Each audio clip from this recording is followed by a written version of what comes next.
What's your take on the Microsoft heading over to Nintendo rumor? Well, considering that this morning they just announced that Cuphead is coming to the Switch, it's happening.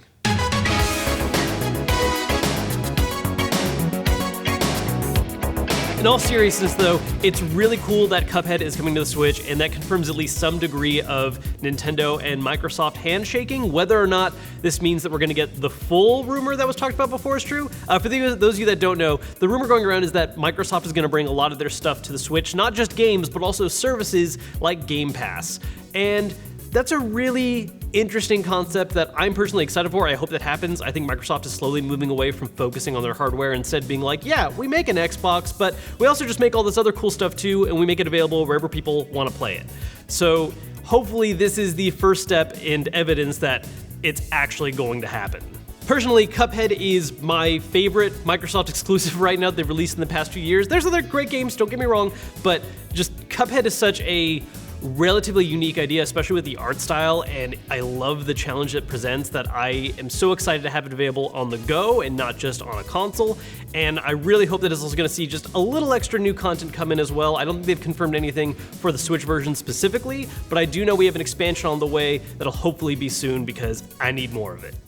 With Project xCloud on the horizon, can we expect an Xbox handheld in the future or Switch-style smartphone controller? Honestly, I don't think Microsoft plans to make any kind of hardware for Project xCloud. I think the whole point is to bring it to other devices and just let stuff that already works work. I mean, after all, you can already use an Xbox One controller with an Android-style phone, and that's the exact setup they've been showing every time they've demonstrated how xCloud can work. They have an Xbox One controller with a little phone clip, and they have an Android phone attached to that. So I really think that's the only route they're gonna go. And instead of doing a Switch-type controller, they could just bring xCloud to Switch, like we were talking about. There is a lot of rumor and kind of evidence starting to pile up that Xbox is willing to work with Nintendo, and that could be one of the forms it takes. So yeah, short version, I don't think they're gonna make any hardware. I think they're just gonna bring it to as much pre-existing stuff as possible and focus on the service. Okay guys, I know I should be answering questions, but I was just on Twitter and had the thought, what if Cuphead in Smash Brothers? Maybe that'll be another video later. That'd be cool. What do you think the next big hit on Switch will be?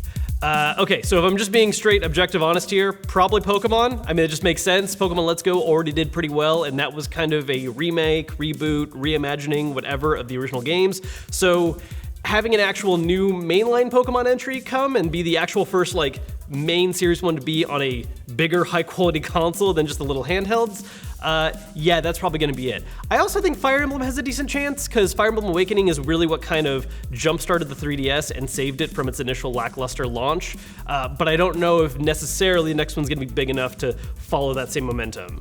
It's probably gonna be Pokemon, who are we kidding? Which starter Pokemon are you gonna choose for Pokemon Sword and Shield? Alright, so, I'm really sorry to fans of Sobble, but right now, I'm between Grookey and Scorbunny. I'm not 100% for either one just yet. I'm leaning towards Scorbunny because I traditionally always really like fire types, and so that's, you know, a big plus for me. But I have to admit, there's something appealing to me about Grookey, that he's just a monkey with a stick and he hits things with a stick. That's hilarious. I love that. But I'm not for sure sold in either one just yet. I'm gonna wait for the final evolutions, and that's when I'm gonna make my decision, because, yeah, I mean, come on, it depends on how cool they look in the end, right? What are you most excited to see from E3? First off, what do we even have left to see right now? So Sony left, they're just not there at all. EA is going to be there with their own separate EA Play thing, but they're not doing a press conference, which might mean we're not actually getting any real game announcements, which honestly, I'm kind of okay missing their press conference. It's usually the most painful. So from the people left, we have Nintendo, which I think I would really like to see more info on Pokemon. Last year they did a whole direct basically focused on just Smash Brothers. I would not mind if that was the approach they took this time for Pokemon, because I want to know more about that game.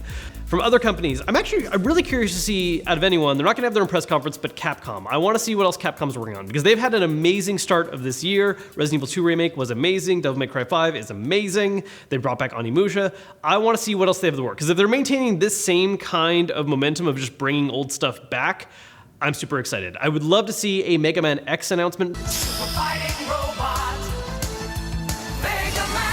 Because they already kind of hinted that they're gonna maybe give it the same treatment they gave Mega Man with Mega Man 11, so that would be cool. Yeah, there's a lot of unknowns and a lot of stuff I could be excited for, but Capcom I think is the top right now for me. When do you think we'll see Wonderful 101 on Switch? And if it turns out to be a sequel, what would you name it?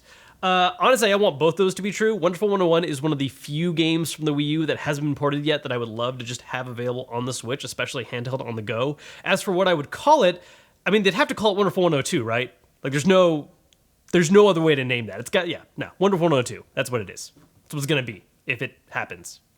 What classic remakes do you think could be on the table since Link's Awakening was announced at the latest Direct? This is actually really interesting to think about because while Link's Awakening is getting a lot of attention right now, Nintendo's actually been doing a lot of remakes recently. I mean, really think about it. We have Link's Awakening coming out later this year. Last year, we got Pokemon Let's Go, which was basically a reimagining of Red, Blue, and Yellow. And the year before that, we got Metroid 2 Remake on the 3DS. So I think Nintendo's actually been really on this heavy kick of at least once a year bringing out some kind of reimagining or remake of a classic game. So what's next? Well, we have Metroid, Pokemon, and Zelda out of the way.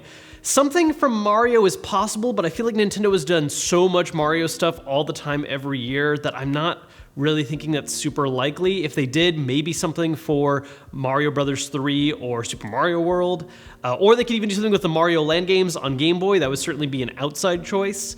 Other franchises they could maybe revive. I think a lot of people would love to see F-Zero come back. I think that'd be a big, awesome, cool idea.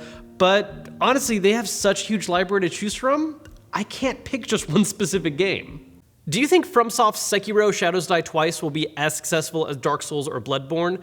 Kind of. I think it's gonna sell really well. I think there's a lot of people that are excited about the concept of just another game from FromSoft, but at the same time, I think a lot of people aren't exactly gonna get what they're expecting.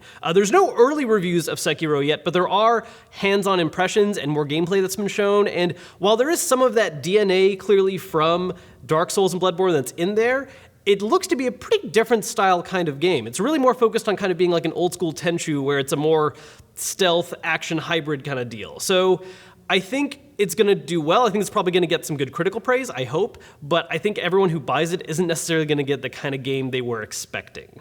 Thoughts on PS5 backwards compatibility. So, for those of you that have not been paying attention to the news, one rumor that's been going around is that while Sony is working on their next generation system, the PS5, probably, they are supposedly interested in actually bringing back backwards compatibility. And not just backwards compatibility with PS4, no. Supposedly, they're working on going all the way back to work with PS4, PS3, PS2, and PS1, which would be insane. I would love that so much if they actually did it because I would love a convenient way to actually be able to play my PS2 games hooked up to HDMI. Yes, I could hunt down a first generation model PS3, but I don't want to do that. I like my Slim. So if I could have a new system that plays that entire library on the discs, not just with some downloadable game content or whatever, no, I want to be able to use my old discs on the system. That would be so cool. Why should you buy a Nintendo Switch in 2019?